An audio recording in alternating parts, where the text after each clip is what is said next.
হঠাৎ বিশ্বনবী দেখলেন আকাশের সূর্যের আলো ক্ষীণ হতে শুরু করেছে, কমতে শুরু করেছে। তিনি খেয়াল করে দেখলেন এর কারণ সাইয়েদনা জিব্রাইল বিশাল ফেরেশতাদের বহন নিয়ে পৃথিবীতে নেমে আসছেন। এসে বললেন, ইয়া রাসূলুল্লাহ, আমি 1,40,000 ফেরেশতা নিয়ে নেমে এসেছি। আপনি কি জানেন না, ঠিক একটু আগে মদিনাতে আপনার এক প্রিয় সাহাবা, তার নাম হচ্ছে মুআবিয়া ইবনে মুআবিয়া আল মুজানি, একটু আগে শেষ নিঃশ্বাস ত্যাগ করেছে। সাইয়েদনা জিব্রাইল বললেন, ও নবী, আপনি কি আপনার প্রাণের সাহাবীর জন্য গায়েবানা জানাজা পড়বেন না? বিশ্বনবী বললেন, অবশ্যই পড়ব।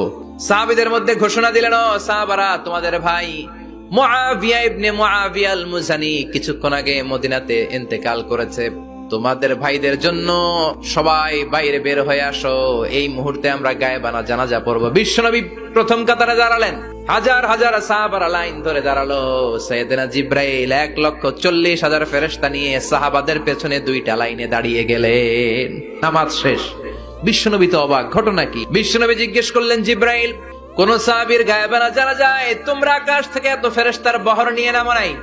কি এমন আমল করেছে আমার মুআবিয়া, যার কারণে 1,40,000 ফেরেশতার বহর নিয়ে তোমরা দুনিয়াতে নেমে এসেছো? সাইয়েদনা জিব্রাইল বললেন, নবী, তেমন কোনো বড় আমল নয়, ছোট্ট একটা আমল। আপনার এই প্রিয় সাহাবী হাঁটতে বসতে চলতে ফিরিতে সব সময় পড়তো কুল হুয়াল্লাহু আহাদ। এজন্য বেশি বেশি সূরাতুল ইখলাস তেলাওয়াত করতে রাজি আছেন তো? ইনশাআল্লাহ।